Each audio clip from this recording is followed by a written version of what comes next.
السلام علیکم سر۔ علیکم السلام، کیسے ہیں؟ خیریت سے ہیں؟ جی، میں ٹھیک ہوں بھائی، آپ کیسے ہیں؟ ٹھیک ہیں؟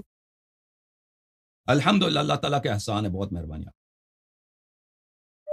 بھائی میرا نام ہے دعا زہرا اور جی سسٹر، میں عمان میں رہتی ہوں، جی اور ماشاءاللہ کافی ٹائم سے آپ کا پروگرام دیکھا اور دل میں جتنے بھی سوالات تھے کچھ کے جوابات ملے ہیں، جی اور ماشاءاللہ جتنے بھی آپ کے سننے والے ہیں، اور میں اکثر رہتی ہوں لائف چیٹ میں بھی، تو مجھے خوشی ہوتی ہے کہ واقعی اگر میں نیولی کنورٹڈ ہوں تو ہوں، میرا خیال ہے کہ میں اپنے آپ کو خوش قسمت جانتی ہوں کہ ان ہستیوں نے ہمیں چنا ہے۔ جی، تو خدا آپ کو عزت میرا دے، خدا قبول فرمائے، ماشاء اللہ ماشاء میرا اللہ۔ تو آپ آپ سے کا ایک پورا سوال۔ آپ کا جو فیملی بیک گراؤنڈ ہے وہ کیا ہمارے مسلمان بھائی جو اہل سنت کہلاتے ہیں ان سے ہے؟ جی، میں آپ کو یہی بتانا چاہ رہی تھی ابھی کہ میری ہوں، جتنی بھی فیملی ہے وہ سارے اہل سنت ہیں، ماشاء اللہ۔ اور میری فیملی میں ایک دفعہ ہوں، میری ایک کزن نے شیعہ فیملی میں شادی کر لی تھی، تو سب نے ہوں، اس سے رشتے توڑ دیے تھے۔ تو تو اور یہ کہہ دیا گیا تھا، اور ہم نے چونکہ آپ کو پتہ ہے ہماری بھی آنکھ اسی جگہ پہ کھلی ہے جہاں پہ، اگر میں اپنی والدہ اور والد کی بات کروں، اللہ تعالیٰ ان کو جنت نصیب کرے، والدہ کا کافی رجحان تھا کیونکہ ان کی جتنی بھی سہیلیاں تھیں وہ ماشاءاللہ اہل تشیع تھیں، اور ہوں، وہ مولا عباس کے علم کی اور ان ہستیوں کی بہت عزت بھی کرتی تھی، انہوں نے واقعی قدر بھی تھی۔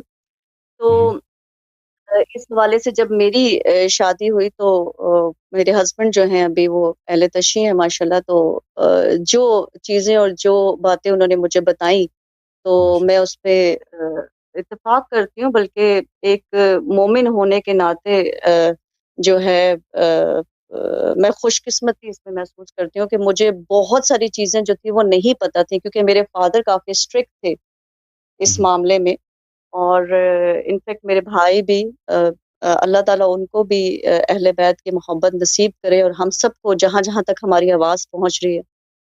اور ابھی ایک سوال میرے دل میں بھی ہے اور ذہن میں بھی ہے، میں آپ سے پوچھنا چاہتی ہوں، اجازت ہے؟ جی جی سسٹر۔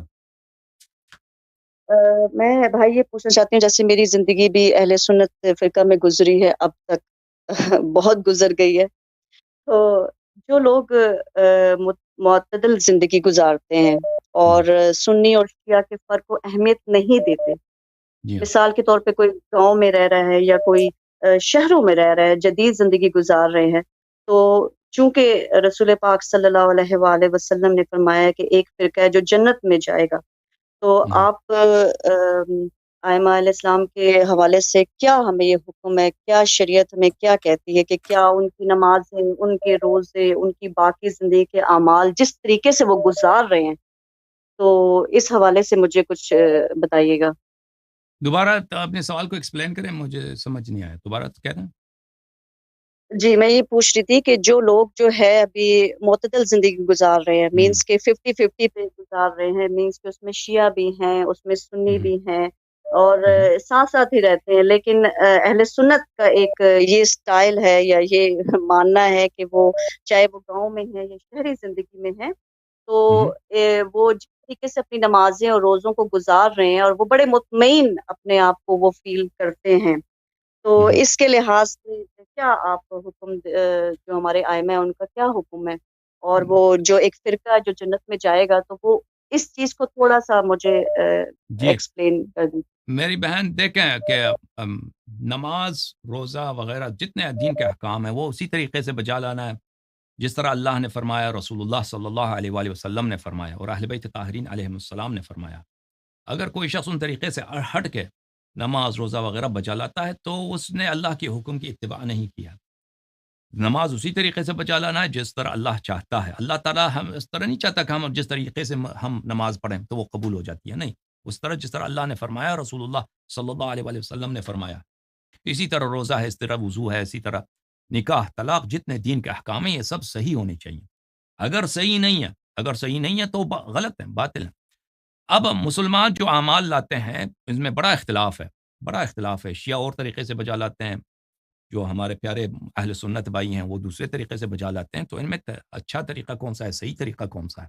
تو بلا شک بلا ریب اس میں کوئی شک ہی نہیں، کیونکہ رسول اللہ صلی اللہ علیہ وآلہ وسلم نے فرمایا انی تارک فیکم ما ان اخذتم به لن تضلوا بعدی ابدا، کتاب اللہ وعترتی اہل بیتی، کہ میں تمہارے درمیان چھوڑ کے جا رہا ہوں دو چیزوں کو، اور وہ کہ اگر ان کی اتباع کرو کبھی گمراہ نہ ہو جاؤ گے، اور وہ قرآن اور اہل بیت علیہم السلام ہے.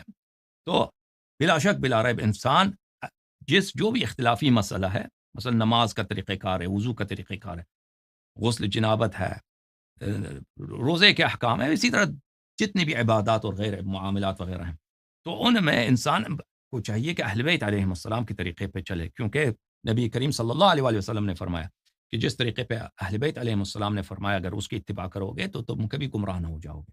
تو لذا اگر انسان کو صحیح نماز چاہیے، صحیح روزہ چاہیے، صحیح عبادات چاہیے، صحیح بقیہ احکام دین چاہیے، تو اہل بیت علیہم السلام سے لینے ہوں گے اور اہل بیت علیہم السلام کے طریقہ کار پہ چلنے ہوں گے.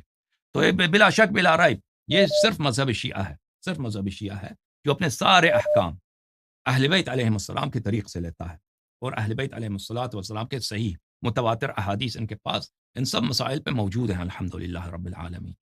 تو حق، کیونکہ نبی کریم صلی اللہ علیہ وسلم کے بعد دین میں اختلاف بہت زیادہ آ گیا ہے سب مسائل میں، ان اختلافی مسائل میں جو احکام سے متعلق ہے، حلال و حرام سے متعلق ہیں، تو اس میں بلا شک بلا رائب اہل بیت علیہ السلام کی اتباع کرنا ضروری ہے.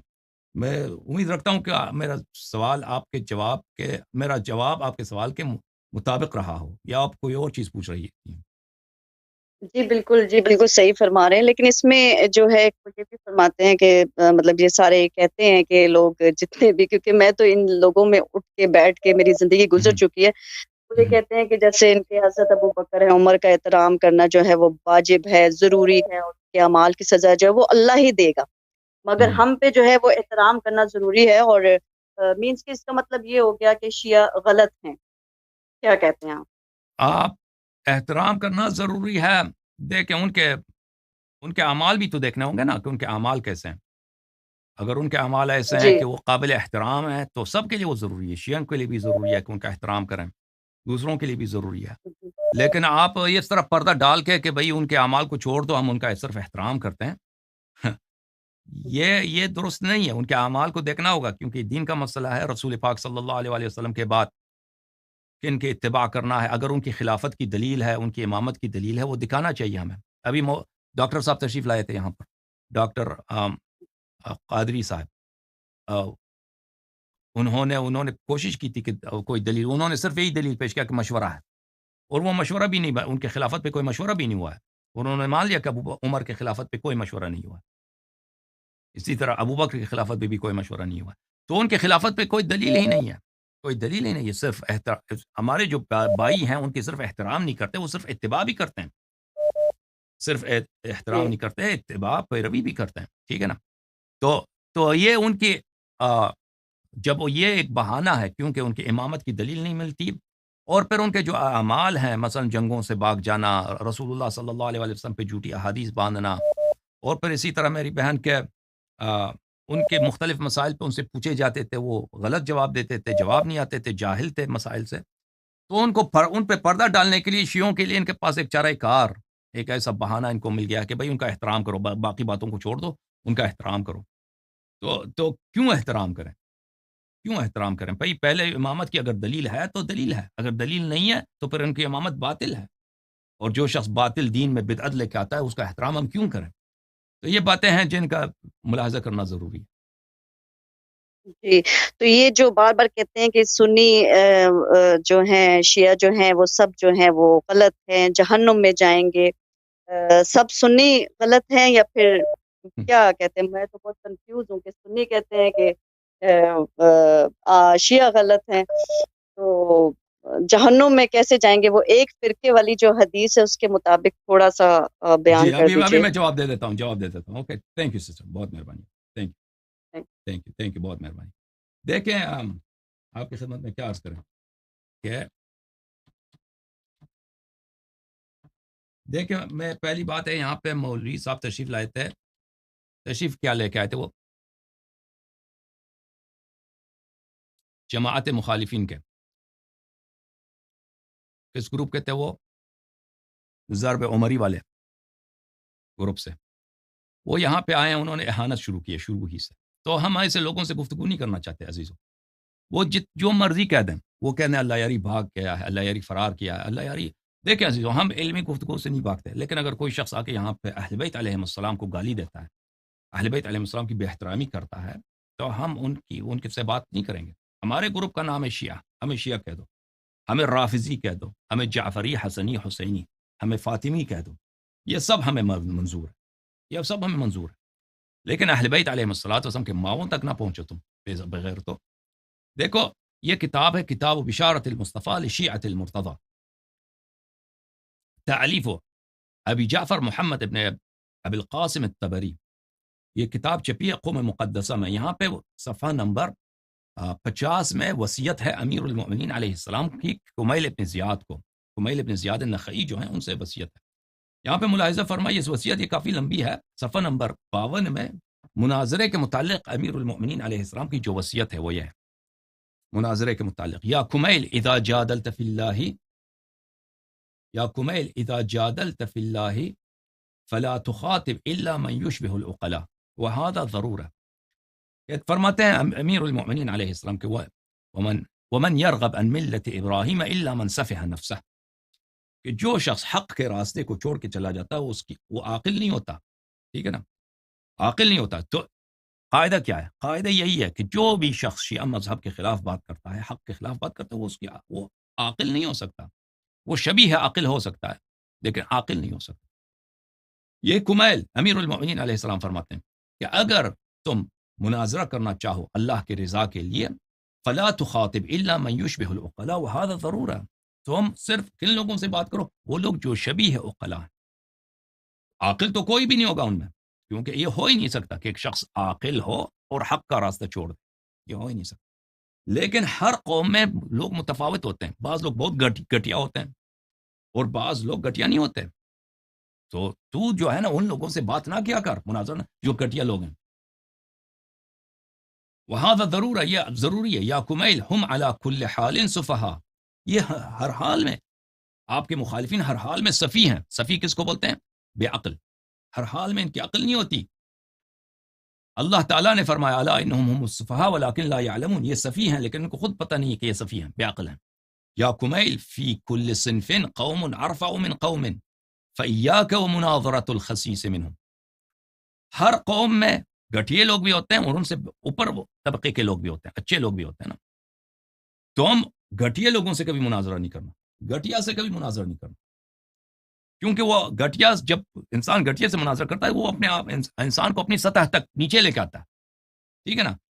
تو میں جماعت مخالفین کے جو علماء ہیں میں ان کا احترام کرتا ہوں. خدا ان کو جزائے خیر دے، خدا ان کو عزت دے، خدا ان کو طول عمر دے، خدا ان کے توفیقات میں اضافہ فرمائے. میں ان سے بات کرنا چاہتا ہوں، لیکن ایسے لوگ نہیں جو یہاں پہ آ کے گالی دے دیں. اگر تم ادھر آ کے گالی دیتے ہو تو پھر چلے جاؤ. ہماری اور آپ کی، تم جو مرضی کہہ دو، تم کہہ دو یہ بھاگ گیا، کوئی بات نہیں، کہہ دو کہ بھاگ گیا. اذا خاطبهم الجاهلون قالوا سلام، تو تیری مرضی، جو تو نعرہ بازی کرتا ہے.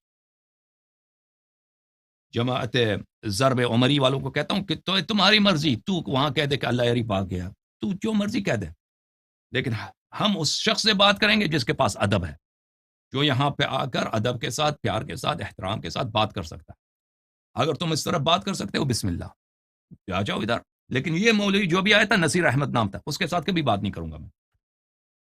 اذا شتموك فاحتمل وكن من الذين وصفهم الله تعالى بقوله واذا خاطبهم الجاهلون قالوا السلام. اگر یہ مناظرے میں یہی گھٹیا لوگ کہتے ہیں، چیلنج دیتے ہیں کہ آؤ مناظرہ کرو، اور تم دیکھتے ہو کہ یہ گھٹیا ہیں تو ان سے مناظرہ نہ کرو، اور یہ پھر تمہیں گالی دیں گے کہ یہ بھاگ گیا، تو کوئی بات نہیں، تم برداشت کرو، کوئی بات نہیں، کہہ دو جو مرضی وہ کہہ دیں، کہہ دیں اللہ یاری بھاگ گیا، تم برداشت کرو. تم ان لوگوں میں سے بن جاؤ کہ جن کے متعلق اللہ نے فرمایا وَإِذَا خَاطَبَهُمُ الْجَاهِلُونَ قَالُوا سَلَامًا، ہم کہتے ہیں سلام.